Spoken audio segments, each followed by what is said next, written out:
আসসালামু আলাইকুম। আর বাংলা নিউজ 24-এ আপনাদের স্বাগতম। সঙ্গে আছি আমি মোহাম্মদ রেজাউল হাওলাদার। প্রথমে আসি রাজনৈতিক সংবাদ নিয়ে। মমতাজকে যাত্রাপালা থেকে সংসদে নিয়ে যান হাসিনা, গ্রেপ্তারের গল্পে নতুন মোড়। বিস্তারিত। একজন যাত্রাশিল্পী থেকে দেশের সর্বোচ্চ নীতি নির্ধারণী আসনে মমতাজ বেগমের এই যাত্রা অনেকেরই কাছে অনুপ্রেরণার, আবার অনেকের কাছে রাজনৈতিক বিতর্কের কেন্দ্রবিন্দু। 2025 সালে এসে যখন তাকে ঘিরে গ্রেপ্তারের খবর শিরোনামে, তখন প্রশ্ন উঠেছে, এই যাত্রাপথের নেপথ্যের কাহিনীর আসলে কি? মমতাজ বেগম বাংলা লোকগানের এক জীবন্ত কিংবদন্তি। যাত্রাপালা ও বাউল গানের অভ্যস্ত এক কণ্ঠে যখন জাতীয় সংসদে এমপি হিসাবে শপথ নিলেন, তখন অনেকেই বিস্মিত হয়েছিলেন। কিন্তু এর নেপথ্যে ছিলেন বাংলাদেশ প্রধানমন্ত্রী শেখ হাসিনা। বর্তমানে তিনি ছাত্র জনতার গণ অভ্যুত্থানে দেশ ছেড়ে পালিয়ে ভারতে আছেন। সাবেক প্রধানমন্ত্রী শেখ হাসিনা সেই সময় আওয়ামী লীগের ভাবমূর্তি বাড়াতে সাংস্কৃতিক ব্যক্তিত্বদের রাজনীতিতে টানছিলেন। মমতা ছিলেন তার একটি বড় উদাহরণ। তিনি শুধু একজন জনপ্রিয় শিল্পীই নন, ছিলেন জনমানসে গ্রহণযোগ্য এক নাম। 2014 সালে তিনি আওয়ামী লীগ থেকে নির্বাচনে দাঁড়িয়ে জয়লাভ করেন। এর পরের নির্বাচনেও আরো শক্ত অবস্থান তৈরি করেন মানিকগঞ্জ 2 আসনে। তবে রাজনীতিতে পা রাখার পর থেকেই শুরু হয় সমালোচনা। সংসদে তেমন কার্যকর ভূমিকা রাখতে না পারা, লোকসঙ্গীতের অনুষ্ঠানে সরকারি তহবিল ব্যবহার ইত্যাদি অভিযোগ ছিল আলোচনায়। মনে রাখতে হবে, রাজনীতি এক ভিন্ন খেলা। জনপ্রিয়তা এখানে সবকিছু নয়। বাস্তবতা, ক্ষমতার ভারসাম্য ও রাজনৈতিক নীতিমালা বুঝতে হবে। 2025 সালের মাঝামাঝি সময়ে হঠাৎ করে সংবাদ মাধ্যমে খবর আসে, মমতাজ বেগমকে দুর্নীতি দমন কমিশনের মামলায় গ্রেপ্তার করা হয়েছে। অভিযোগ অনুযায়ী একটি এনজিও প্রকল্পের নামে প্রায় 15 কোটি টাকার আত্মসাতের অভিযোগে তদন্ত চলছিল বেশ কিছুদিন ধরে, এবং তার নামে আছে মামলা, খুনের কয়েকটি মার্ডার কেস। দীর্ঘ অনুসন্ধান শেষে দুর্নীতি দমন কমিশন তার বিরুদ্ধে মামলা করে এবং আদালত তার জামিন নামঞ্জুর করে, এবং তাকে কিছুদিন আগে গ্রেপ্তার করা হয়। এই গ্রেপ্তারে যখন তাকে আদালতে নেওয়া হয়, আদালতে তার উপর গুলিবর্ষণের মতো হাজার হাজার ডিম নিক্ষেপ করে দর্শকেরা।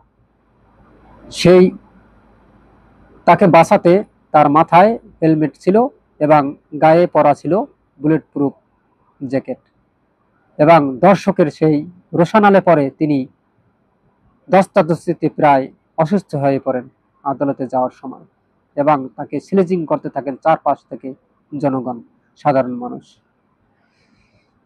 এই ঘটনার পরই যখন আদালত তাকে 4 দিনের রিমান্ড মঞ্জুর করা হয়, ঘটনার পরই রাজনৈতিক অঙ্গনে শুরু হয় আলোচনা, এটা কি শুধু দুর্নীতি, না কি দলের অভ্যন্তরীণ কোন দলের শিকার, না দেশের পরিস্থিতি কোন দিকে যাচ্ছে, এসব উঠে এসে এই তদন্তে আসলে কি মমতাজ বেগম সেই মার্ডার কেসের আসামি কিনা তা তদন্ত করেছে আদালত।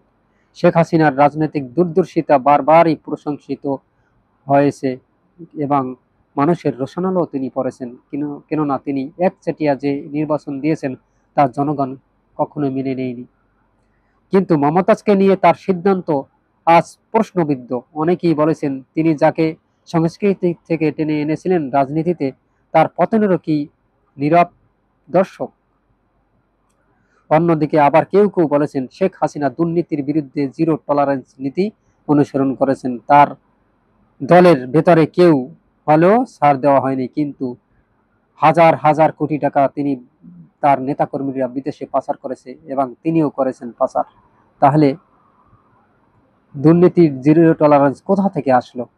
পরে বেরিয়ে এলো আসল তথ্য, অর্থাৎ বাংলাদেশের যে যত ব্যাংকগুলো আছে সবকিছু খালি করে বিদেশে টাকা পাচারের বন্যা বয়ে দিয়েছেন। আজও এখন ডক্টর মোহাম্মদ ইউনূস সেই ঘানি টানতেছেন এবং ব্যাংকগুলো ফোকলা করে হাজার হাজার কোটি টাকা বিদেশে পাচার করেছেন। আর দুর্নীতিতে শীর্ষে বাংলাদেশ চলে গেছে। সালমান এফ রহমান, চোরের বাটপারের গডফাদার, তিনিও ধরা পড়েছেন। আনিসুল হক, তিনিও ধরা পড়েছেন। সবাই একে একে আওয়ামী লীগের যত যারা অপকর্ম করেছে, হাজার হাজার কোটি টাকা আত্মসাৎ করেছে, তারা সবাই একে একে ধরা পড়েছে। বর্তমানে ধরা পড়ছে মমতাজ। বিএনপির এই ইস্যুতে সবর, তারা বলছে এটাই আওয়ামী লীগের স্বরূপ, জনপ্রিয়তা পুঁজি করে মানুষকে ব্যবহার করা, তারপর নির্দয়ভাবে ছুরি ফেলা। বিশ্লেষকেরা বলছেন এই ঘটনা ভবিষ্যতের নির্বাচনের প্রভাব ফেলতে পারে, বিশেষ করে সাংস্কৃতিক অঙ্গনে মানুষের রাজনীতিতে যুক্ত হওয়া নিয়ে নতুন বিতর্ক শুরু হতে পারে। মমতাজ বেগমের গল্পটি কেবল একজন শিল্পীর বা একজন রাজনীতিকের উত্থান পতনের কাহিনী নয়, এটি বাংলাদেশের রাজনীতির সেই অংশ যেখানে জনপ্রিয়তা, পৃষ্ঠপোষকতা আর ক্ষমতা মিলে তৈরি করে এক নতুন জটিলতার বাস্তব রূপ। মমতাজ আজ জেলে, কিন্তু প্রশ্ন রয়ে গেছে, এই রাজনৈতিক নাটকের শেষ দৃশ্য এখনো কি দেখার বাকি? আপনার মতামত আমাদের জন্য গুরুত্বপূর্ণ। আপনি কি মনে করেন, মমতাজের বিরুদ্ধে মামলার রাজনৈতিক উদ্দেশ্য প্রণীত, নাকি এটি ন্যায় বিচারেরই অংশ? কমেন্টে জানান এবং আর বাংলা নিউজ 24-কে সাবস্ক্রাইব করতে ভুলবেন না। আজ এ পর্যন্তই। আসসালামু আলাইকুম ওয়া রাহমাতুল্লাহি ওয়া বারাকাতুহু।